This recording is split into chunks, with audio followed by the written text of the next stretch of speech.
in the Levitical context for various reasons. So that's a matter of specification. But you see, ethical relativism says there are no universal principles at all.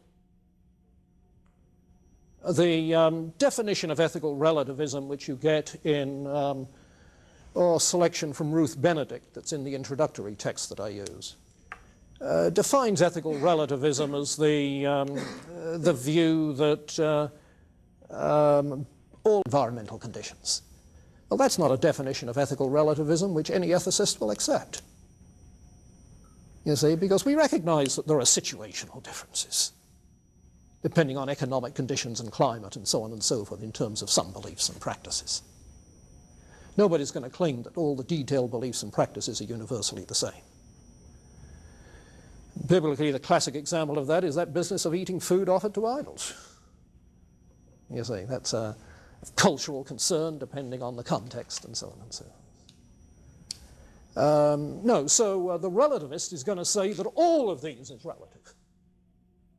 Now you'll get a very legalistic absolutist like some of the Reconstructionists who will try to make it out all the way through to here is absolute. You see. But it seems to me that biblical ethic is laying emphasis here. What does the Lord require of you? But to do justice, to love mercy, as you walk humbly with your God, and then spells that out with regards to general areas, as in the Decalogue, to which in particular cases there may be some tragic exceptions, as with capital punishment in the Old Testament, so on and so forth.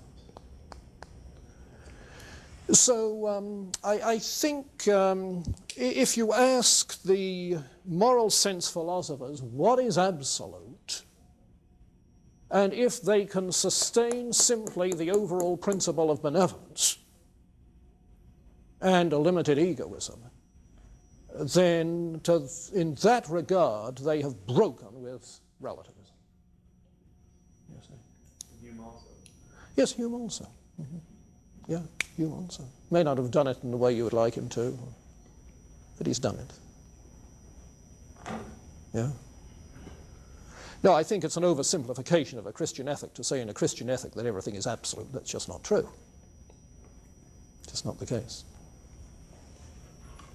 Ours is a limited absolutism, I call it.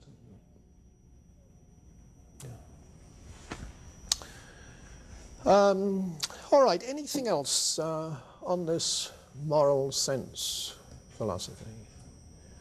Oh, I should say that people like Butler and so forth, as they work it out, will try to derive general rules and apply them to cases. And in the instance of C.D. Broad, the guy I heard some years back, his tendency, you see, with general principles in mind, was to address a particular case. And as he went through it and came to one stage in the decision-making process, after reviewing all of the considerations, he'd say, well, it seems to me in the light of this principle that it's perfectly obvious that such and such is the thing to do. Yeah.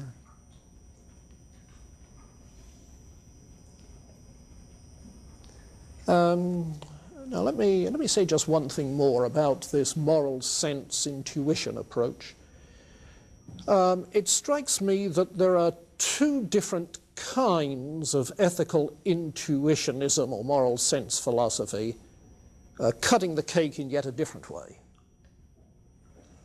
There is one kind that makes out the overall principles to be known intuitively by this moral sense. There is another that makes out that what you do in a particular case becomes evident to the moral sense. And then I suppose there would be some that combine the two. The 20th century intuitionists, I think, are speaking of this. It's the overall principles that are known intuitively. I think Butler and the moral sense people are, but they may go on as well to the particular cases. I mentioned G.E. Moore as a 20th century intuitionist. He says that the concept of good is an intuitive notion. That's his principle. What you're to do in a particular case, for Moore, that's a utilitarian decision. It's not intuitive. It's what maximizes the good. Yes. Oh, well, that's stuff for the ethical theory course for some of you next year. Okay, let me clean this off a little bit.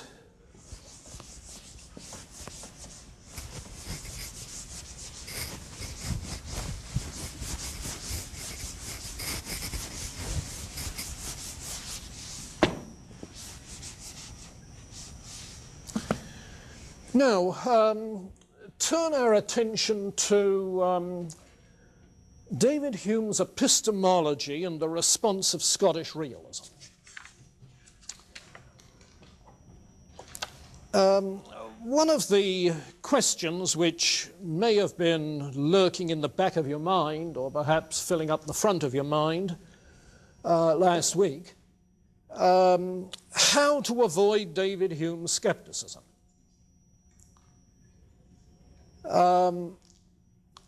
Granted the skeptical conclusion that he draws from the theory of ideas, the representational theory of knowledge,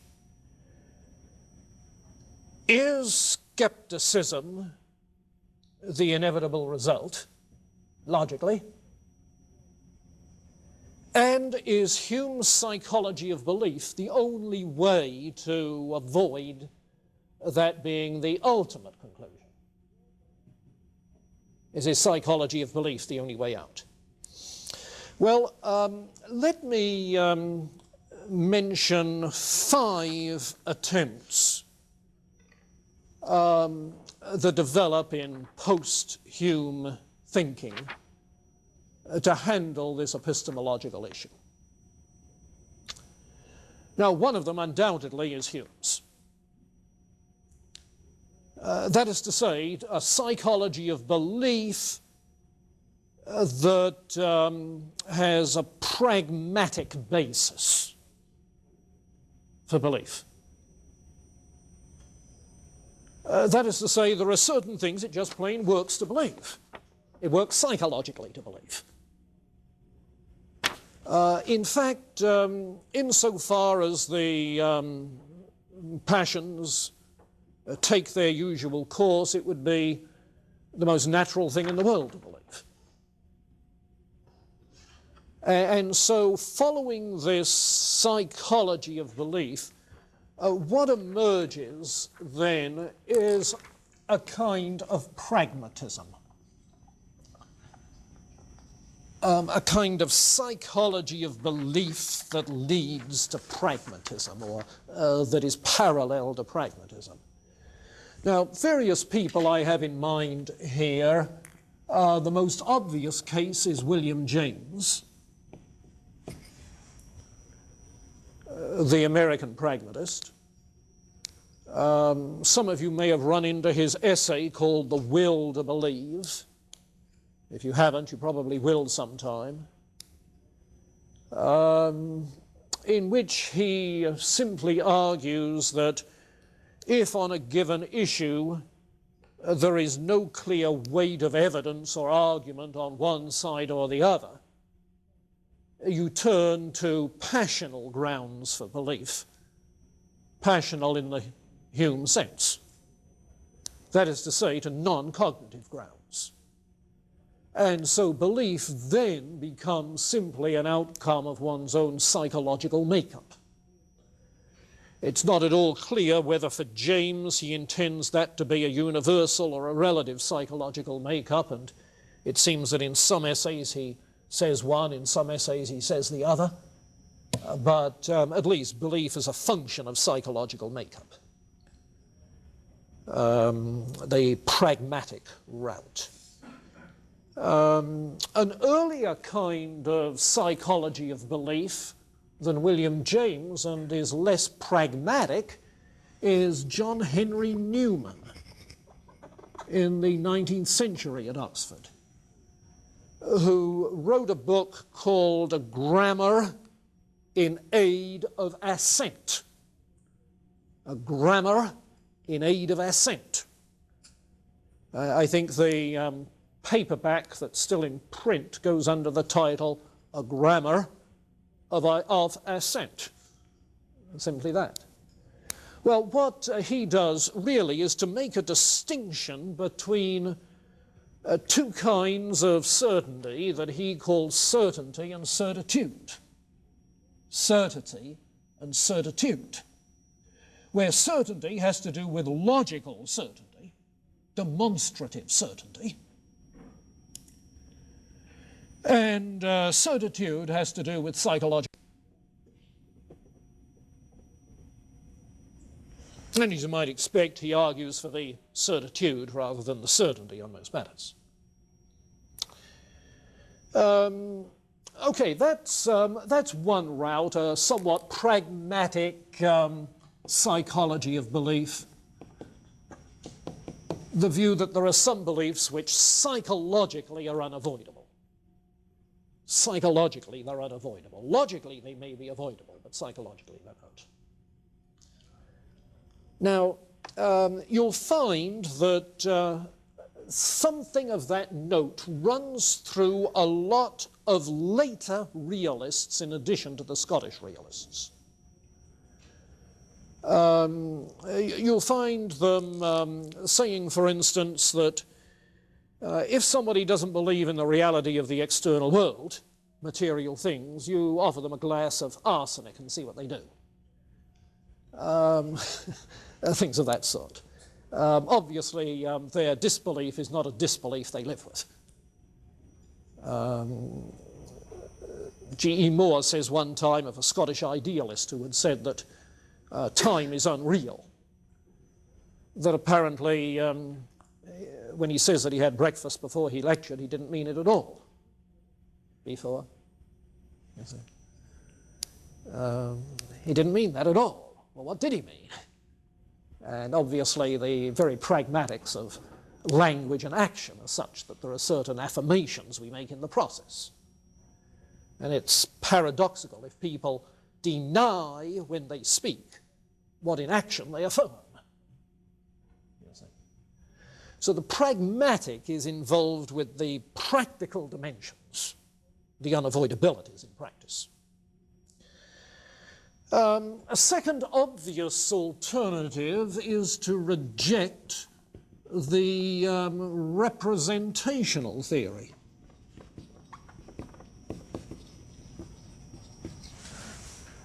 You know, the view that we found in Descartes and Locke and following, that the direct object of our thought is simply ideas. And if we want to refer to anything extra-mental, we have to have proofs that they exist. Now, that notion that ideas keep us distanced from realities would mean, would be the representational theory. And the alternative is to reject that. To maintain, in other words, a kind of direct awareness, a direct realism. Direct realism. And that is precisely what these Scottish realists do. They reject the representational theory, the theory of ideas, explicitly, and try to